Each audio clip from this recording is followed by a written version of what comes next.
या अन्नत्याग आंदोलनाला जाहीर समर्थन करावं आणि महाराष्ट्रातल्या सगळ्या जिल्ह्यातील संपूर्ण पदाधिकारी आज सकाळपासून ते आतापर्यंत सातत्यानं येऊन आदरणीय भाऊंच्या तब्येतीची काळजी घेण्याच्यासाठी या ठिकाणी येत आहेत।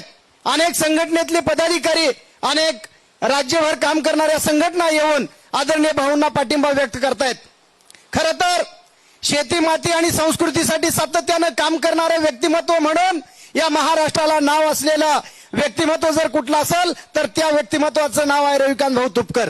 आदरणीय रवी भाऊंनी महाराष्ट्रातल्या सगळ्या जिल्ह्यातल्या गरिबाच्या पोरांना एकत्रित केलेला आहे आणि त्यांची लिडरशिप डेव्हलप करावी आणि शेतकऱ्याचा हक्काचा आवाज पुढे आणावा अशा पद्धतीची भूमिका घेऊन तरुणाची अतिशय सुसंस्कारित पोरं एकत्रित केलेली संघटना या महाराष्ट्रामध्ये आहे। म्हणून आज सगळ्या संघटनांनी आदरणीय भाऊंची दखल घेतलेली आहे, दखल घ्यावी लागलेली आहे। येणाऱ्या काळात जर भाऊच्या जीवाला काय झालं तर महाराष्ट्र पेटल्याशिवाय राहणार नाही, हे अशा पद्धतीचे इशारा या ठिकाणी मी देतोय। आणि खऱ्या अर्थानं भाऊ तुम्ही एकटे नाहीत, उद्यापासून तुमच्या आंदोलनाला 100 हत्तीचं बळ मिळणार आहे। प्रत्येक ठिकाणी वेगवेगळ्या ऍक्टिव्हिटी होत आहेत।